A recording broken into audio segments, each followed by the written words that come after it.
Now here's something also to think about when you're doing cut-in, especially around door frames, window frames, and stuff like that, even baseboard, depending what kind of spray texture you have on the wall. You might have heavy spray texture knockdown, you might have skip trowel, you might have just heavy spray texture, you might have just orange peel texture, you might have smooth wall.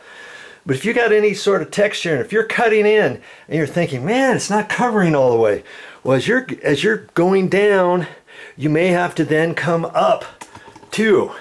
You know, you may have to go down and up, then down and up, or up and down, however you have to do it. So you're going to have to be practicing, and that's why you get the throwaway paintbrush like I'm doing, and you'll get good at it, and you'll know what you have to do and what you don't have to do. And once you get a good cutting brush, you'll be good to go. And if you just want to do the throwaway paintbrushes because you very seldom do any paint, hey, that's fine too.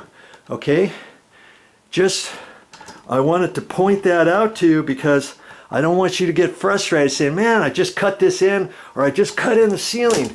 I just cut in the ceiling up around the wood, or up around the T-bar ceiling, or up around the trim that's not going to be painted up there, and I cut it in and I can still see marks and it's not covering. That's because you got to go to the left and then you got to go back to the right. Then you may have to go back to the left, and then you may have to blend it all in from the top down, you know, 1.5 inches flat ways with however thick width cut-in brush you have. You see what I mean?